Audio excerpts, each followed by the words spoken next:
Hello दोस्तों, जियो गुरुजी classes में आपका स्वागत है। मैं रोहित शर्मा, सब्जेक्ट अपना ज्योग्राफी। देखिए आज की जो क्लास है वो आपके भूगोल प्रायोगिक मतलब आपका जो प्रैक्टिकल है उससे संबंधित है। आज मैं आपको बताने वाला हूं कि आपका जो भूगोल के अंदर जो आपका प्रैक्टिकल होता है, प्रायोगिक होता है, उस प्रायोगिक के अंदर आपका जो प्रश्न पत्र होता है वो किस प्रकार से आता है। देखिए आपको मैंने पिछले वीडियो में बताया था, आपके पास में 3 प्रायोगिक ऑप्शन होते हैं। जैसे कि मान लीजिए आपको अंक प्राप्त करने हैं प्रायोगिक से संबंधित, तो आपको 3 प्रक्रियाओं से इससे गुजरना होता है। मतलब 3 बिंदु इसमें मुख्य है। एक, आपके लगने वाला प्रश्न पत्र, ठीक है, आपको पेपर दिया जाएगा। उस पेपर के अंदर आपको 4 क्वेश्चन दिए जाएंगे जो मैं आपको अभी बताने वाला हूं। और ये 4 प्रश्न जो है, ये एक प्रश्न आपका 4 अंकों का होगा। तो मतलब टोटल जो है 16 अंक ये प्रश्न पत्र होने वाला है।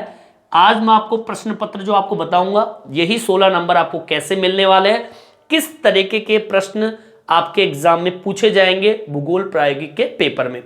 इसके अलावा प्रश्न पत्र के बाद में आप जो फाइल बनाई है आप लोगों ने, ये फाइल जो बनी है वो इन्हीं 4 लेसन में से बनी है। मतलब जो आपको 4 लेसन आपके जो सर ने पढ़ाया है, उस लेसन में से ही प्रश्न पत्र उसी में से तैयार होकर आपकी फाइल बनी है और उसी में से आपका प्रश्न पत्र बना है।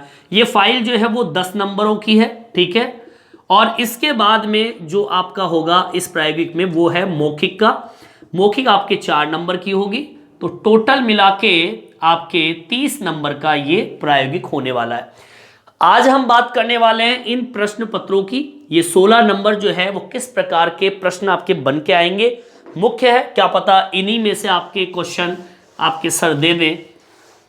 100% मैं ये कह रहा हूं कि अगर आप इस प्रश्न पत्र को अगर आप करते हो तो मैं ये कह रहा हूं कि वो आंकड़े बदल देगा। मतलब जो भी संख्या दी जाएगी वो संख्या बदल देगा, बाकी सवाल एजटी ऐसे ही आने वाला है। ये 100% आपको मैं बताऊंगा आपको कि किस प्रकार से प्रश्न होंगे। और 100% ऐसा क्या ऐसा पेपर एग्जाम में आने वाला है।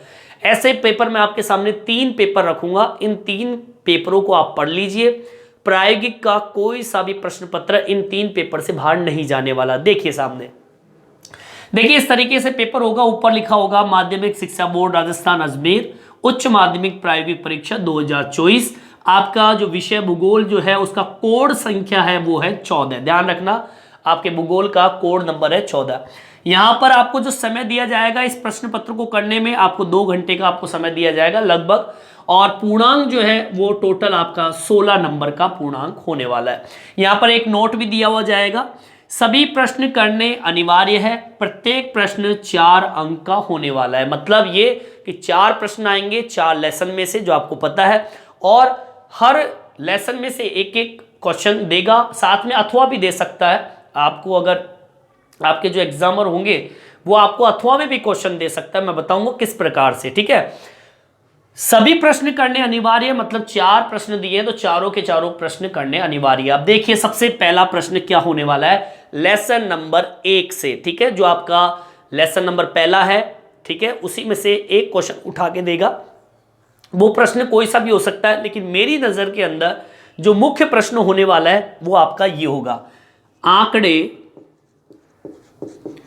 क्या है, ठीक है, जिसमें आपको आंकड़े की परिभाषा बतानी है, ठीक है। इसके अलावा इसी से जुड़ता हुआ एक प्रश्न होगा, आंकड़े के स्रोतों के अंतर्गत, आंकड़ों के स्रोतों के अंतर्गत प्राथमिक, ठीक है। आंकड़े जो है मुख्यतः 2 प्रकार के होते हैं, प्राथमिक और द्वितीय, ठीक है। तो आपको प्राथमिक आंकड़ों के जो संसाधन है उनका वर्णन करने के लिए आपको दिया जाएगा। अब आपकी किताब को उठा के देख लीजिए, ये प्रश्न शुरुआत में ये दिया हुआ है, प्राथमिक और द्वितीय आंकड़े। तो प्राथमिक आंकड़ों के जो साधन है, संसाधन है, प्राथमिक आंकड़ों के साधनों का क्या करना है आपको, वर्णन करना है, ठीक है, वर्णन करें। और ये आपका प्रश्न होने वाला है 4 अंकों का। अब इसमें 2 चीज दी हुई है, आंकड़े क्या है तो आंकड़े की परिभाषा बता दीजिए, आंकड़ों के स्रोतों के अंतर्गत ठीक है, आंकड़ों के दो स्रोत है, प्राथमिक और द्वितीय आंकड़े। तो उसमें मैंने यहां पर प्राथमिक आंकड़ों के संसाधन जो है उसका वर्णन करवा रहा है, 4 नंबर का है, आराम से इसको कीजिए।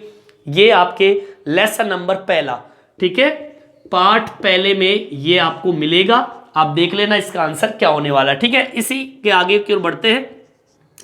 दूसरा नंबर प्रश्न क्या होगा, इसमें लेसन नंबर 2 से संबंधित है ये, ठीक है।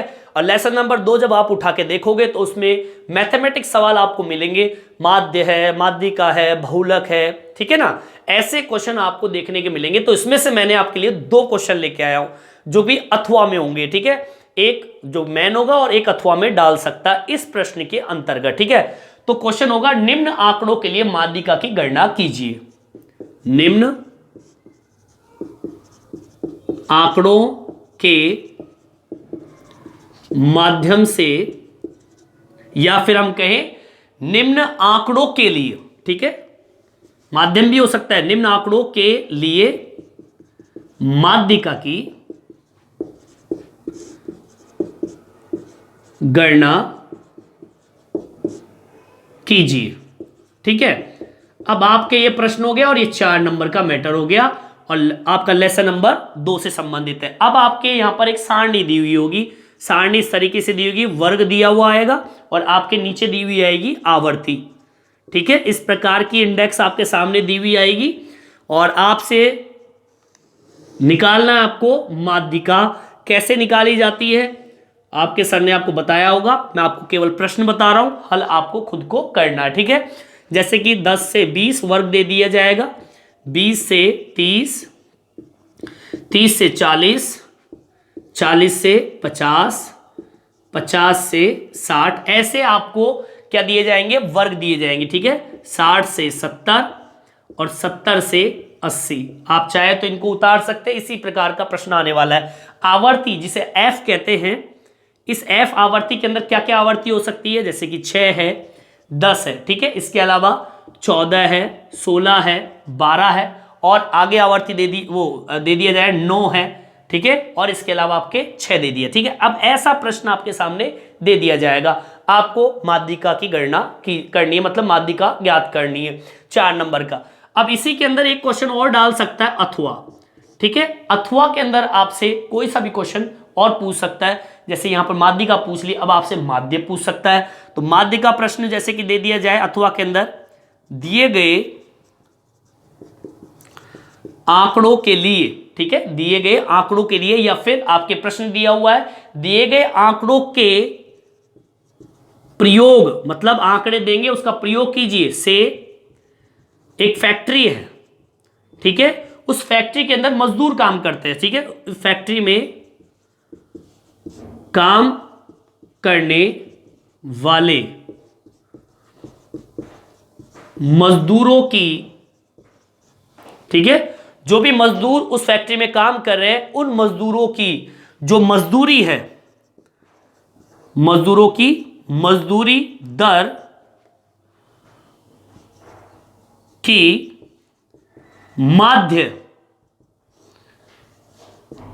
अप्रत्यक्ष, ठीक है, अप्रत्यक्ष विधि से ज्ञात कीजिए। ऐसा क्वेश्चन आपके सामने दिया हुआ आ सकता है। ठीक है, सही है।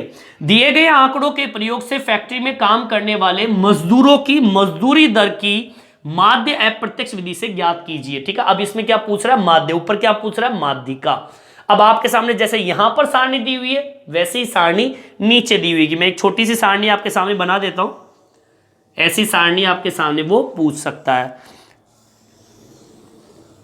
जैसे कि एक साइड आपके सामने डाल देगा, जैसे कि वर्ग है और नीचे आपकी एफ आवर्ती श्रमिकों की संख्या एफ डाल दिया।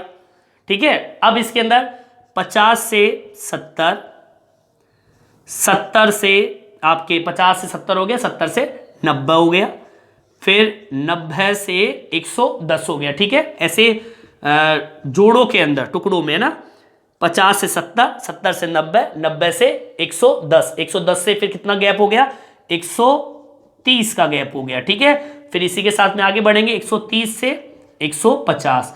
अब इसमें नीचे आवर्ती दे दी जाएगी, मतलब श्रमिकों की संख्या। ये तो मजदूरों की रुपए दिन की वर्ग अंतराल हो गया।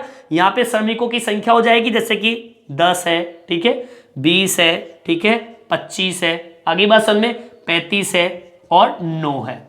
इस तरीके से आपको प्रश्न दे दिया जाएगा और आपसे कह दिया जाएगा कि भैया माध्य अप्रत्यक्ष विधि से ज्ञात कीजिए मजदूरों की जो मजदूरी दर है उसकी गणना करनी है आपको माध्य के जरिए, और माध्य आपको निकालना है इसमें।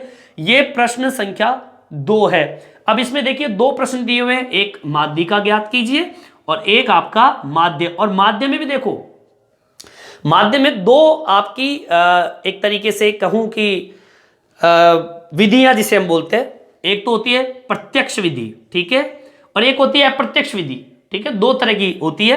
प्रत्यक्ष विधि के अंदर करना क्या है, थोड़ा इसको शुद्ध लिखते हैं, अप्रत्यक्ष विधि, ठीक है।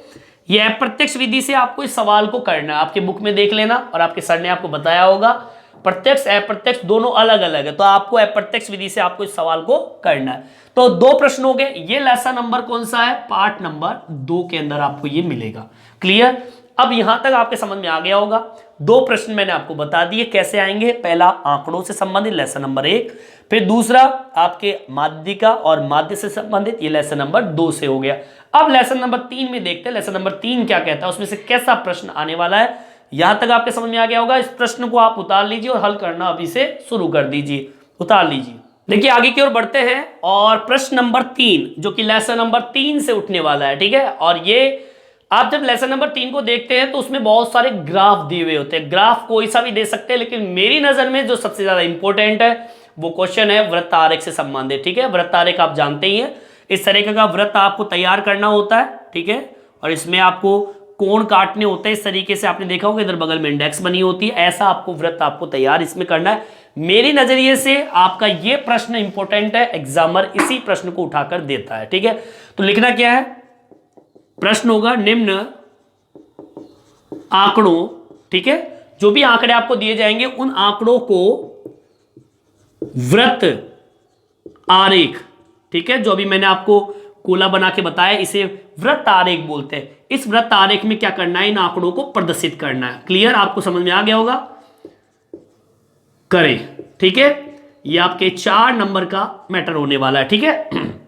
अब आपको सवाल दे दिया जाएगा, क्या दे दिया जाएगा, सवाल होगा इसमें समीर के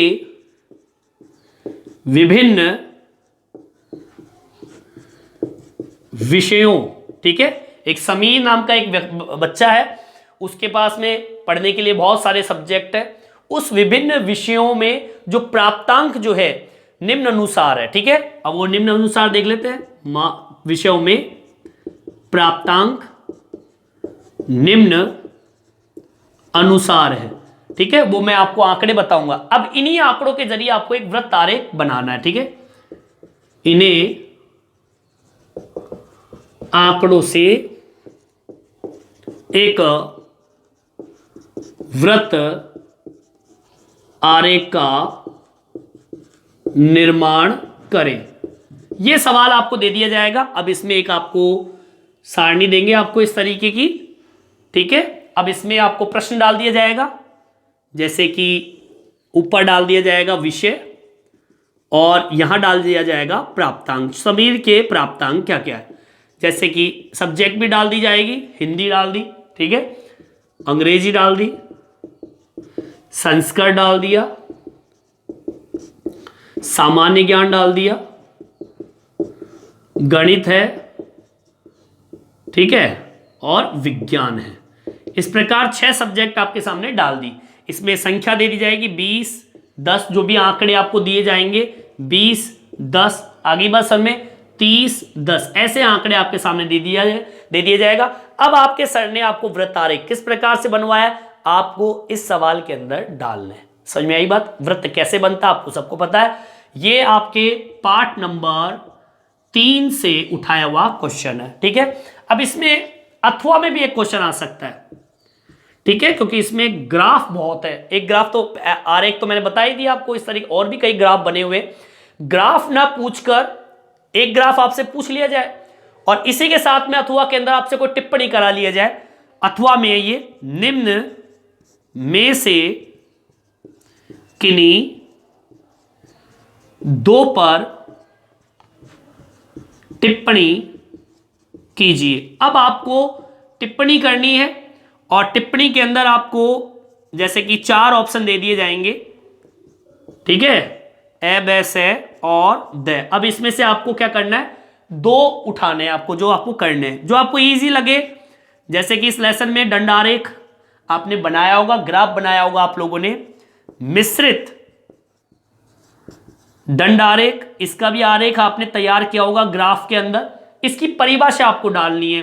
वृत्त आरेख, जो आपने ऊपर वाले ये टॉपिक जो आप वृत्त आरेख का ही है, इसके बारे में टिप्पणी करनी है, इसकी परिभाषा है, कैसे ये काम करता है। एक है प्रवाह सचित्र, इनके ऊपर आपको क्या करनी है, टिप्पणी करनी है, इन चारों में से किसी 2 पर। और सवाल तीसरा है, इसमें 2 टॉपिक दिए हुए हैं, या चाहे आप चाहे तो वृत्त आरेख कर लीजिए, या फिर इन दोनों में से, चारों में से किसी 2 पर टिप्पणी कर लीजिए।